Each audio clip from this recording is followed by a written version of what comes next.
Hi friends, இன்னைக்கு நம்ம முள்ளங்கி பராட்டா தான் எப்படி செய்யறதுன்னு நம்ம பார்க்க போறோம். வாங்க வீடியோக்குள்ள போலாம். This video is sponsored by Moto mobile app. By Moto mobile ஆப்ல உங்களுக்கு தேவையான அனைத்து க்ரோசரி பொருட்களும் இங்க நீங்க வாங்கிக்கலாம். வீடியோட டிஸ்கிரிப்ஷன்ல லிங்க் கொடுக்குறேன், செக் பண்ணி பாருங்க. முள்ளங்கியோட மேலோட தோலெல்லாம் சீவிக்கலாம். பாருங்க, நான் இந்த மாதிரி சீவி வைக்கிறேன். இந்த மாதிரி இல்லை, மேலோட தோல் மட்டும் சீவி எடுத்துக்கணும். விடுறதுக்கு பிறகு நம்ம கத்துக்கோஸ் பண்ணிக்கலாம். பாருங்க, நான் இந்த மாதிரி கத்துக்கோஸ் பண்ணிட்டு இருக்கேன் இல்லையா, அந்த மாதிரி கத்துக்கோஸ் பண்ணிக்கலாம் முள்ளங்கி எல்லாத்தையும். நான் 3 முள்ளங்கி எடுத்து கத்துக்கோஸ் பண்ணிட்டு இருக்கேன். உங்களுக்கு எவ்வளோ தேவையோ அந்த அளவுக்கு நீங்க முள்ளங்கி எடுத்து கத்துக்கோஸ் பண்ணி வச்சுக்கலாம். எல்லாத்தையும் கத்துக்கோஸ் பண்ணியாச்சு. இங்க பாருங்க, இந்த மாதிரி கத்துக்கோஸ் பண்ணிக்கணும்.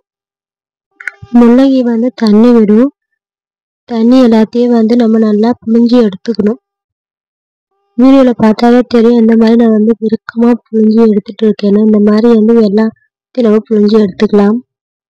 எல்லாத்தையும் நம்ம புழிஞ்சு எடுத்ததுக்கு பிறகு நம்ம கொஞ்சமா கொத்தமல்லி இலை கட் பண்ணி போட்டுக்கலாம்.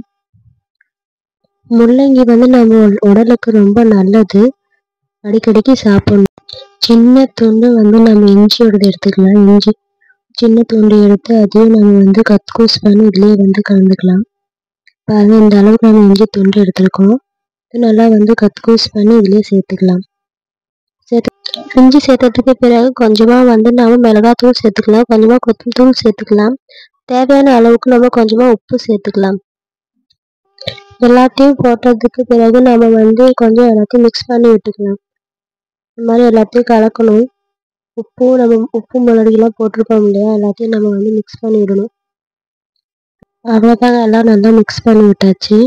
இப்போ நம்ம சப்பாத்திக்கு மாவு எடுத்துக்கலாம். கொஞ்சமாக சப்பாத்திக்கு மாவு எடுத்து ஊற்றிக்கலாம். கொஞ்சமாக ஊற்றினதுக்கு பிறகு நம்ம முள்ளங்கி ஸ்டஃப் ரெடி பண்ணி வச்சுருந்தோம் பார்த்தீங்கன்னா, இதுக்குள்ளே நம்ம போட்டு உருண்டை பிடிச்சிக்கலாம். கொஞ்சமாக முள்ளங்கி ஸ்டஃப்பை எடுத்து இதில் நம்ம போடணும். போட்டு இந்த மாதிரி நம்ம உருண்டை பிடிக்கணும். அந்த நம்ம ரெடி பண்ண ஸ்டஃப்பை நல்லா ரெடி பண்ணி உள்ளே போட்டு நல்லா வெளி வராத மாதிரி நம்ம நல்லா போட்டுக்கணும். உள்ள நல்லா போட்டதுக்கு பிறகு நம்ம உருட்டிக்கலாம். மாவு நல்லா உருட்டி எடுத்துக்கலாம். கொஞ்சம் நல்லா ஒரு அளவுக்கு உருட்டினதுக்கு பிறகு நம்ம தவால இல்லைன்னா தோசை கல்லில் போட்டுக்கலாம். போட்டு 2 பக்கமும் நல்லா வேகிறதுக்கு விட்டுடலாம். நல்லா கொஞ்சம் 2 பக்கமும் வெந்ததுக்கு பிறகு எண்ணெய் தடவிக்கலாம். நல்லா எண்ணெய் தடவினதுக்கு பிறகு நம்ம கொஞ்சம் நல்லா வேக விடலாம். வீடியோவில் பார்த்தாவே தெரியும், நான் எந்த பக்கம் இந்த பக்கம் கொஞ்சமாக வெந்திருந்தது, எண்ணெய் போட்டாச்சு. அந்த பக்கமும் கொஞ்சம் வெந்திருந்தது, எண்ணெய் போட்டாச்சு. இந்த அளவுக்கு கொஞ்சம் நல்லா வெந்ததுக்கு பிறகு நம்ம பிளேட்டுக்கு மாற்றிக்கலாம். முள்ளங்கி சப்பாத்தி ரெடி. நீங்களும் வீட்டில் செஞ்சு சாப்பிட்டு பாருங்கள். அந்த முள்ளங்கி